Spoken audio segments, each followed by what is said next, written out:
In this tutorial, we're going to learn how to set up an Adobe Illustrator file to draw in for the laser cutter to create our ID tags. So the first thing we need to do is go up to the File tab in the menu bar and select New. We'll get a dialog box here. The first thing we want to do in this dialog box is to name our file. So we click in the name and we're going to put our own name and underscore, so there's no spaces, ID underscore tag. And in profile, we just want to check that box and make sure that it's basic RGB. So the profile is basic RGB. Come down to units, and the units should say millimeters.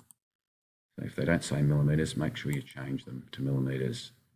In the width box, we want to set this up. We don't really want our file any bigger than, say, 100 millimeters. If I press the tab key by 100 millimeters, and then check OK. And here's our file. You can see it's got the name of the file, and it's set up for an RGB file as well.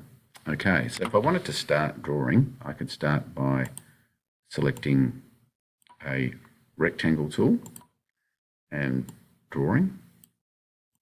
But you'll notice that when I start drawing, it defaults, I just select the selection tool, it defaults to a black outline. Now that's no good for the laser cutter because the laser cutter only reads RGB red to cut, and we want to cut this shape out. So what I'm going to do is select that object, and I'm going to go into this stroke panel here, and I'm going to change that stroke panel to RGB red. So now it's red, but I want to make sure that the fill, the color inside that, so if I select that now, it's going to be red, but I want to make sure that that fill is set to none, so there's no fill.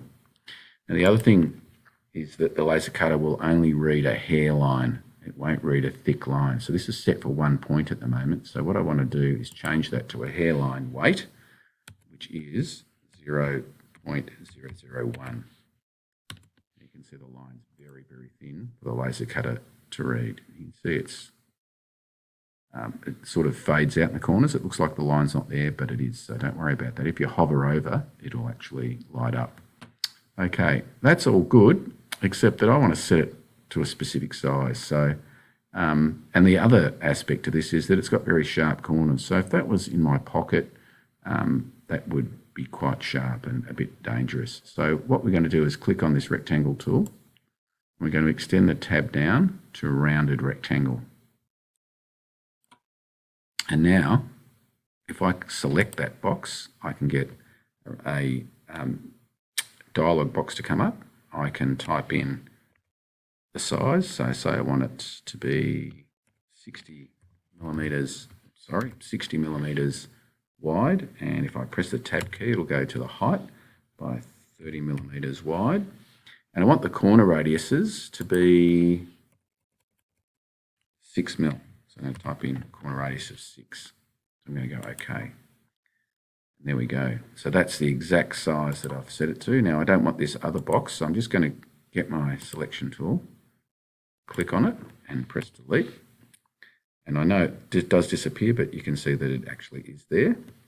So there's that outline shape. All I need to do now is to create a circle. So I go back to my rectangle tool and go to ellipse. And if I click inside that box somewhere and hold shift key down and drag, it will drag a perfect circle. If I let go of the shift key, it just drags an elliptical shape. Okay.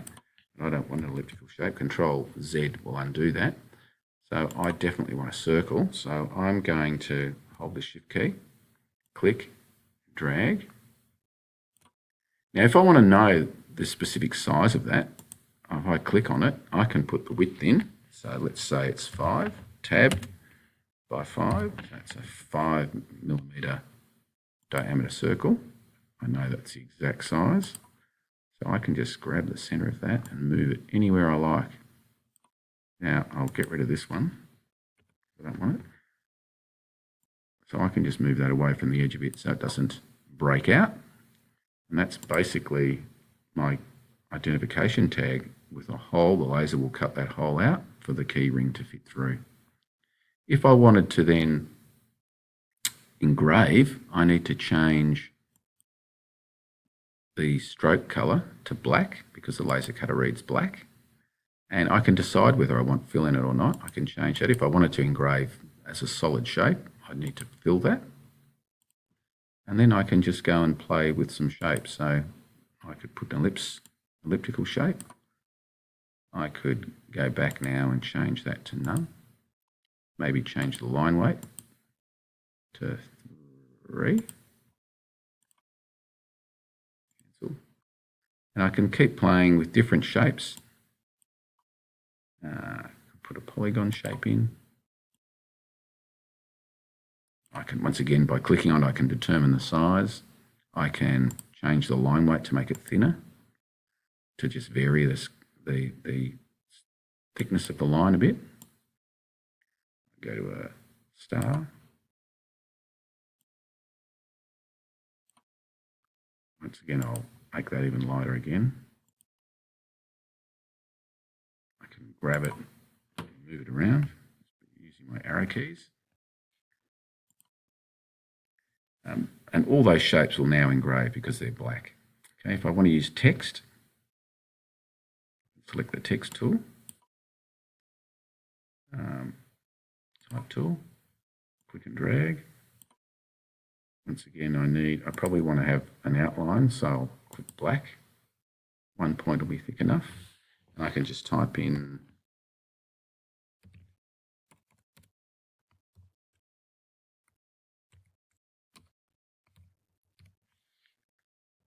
what I want to print. I might move it by pressing my arrow keys around. If I wanted to, I might want to print that on a curve. So I go to my pen tool here and I can create a curve. Oops, sorry, I'll just undo that because I have got my fill mark. So I'm going to go to none.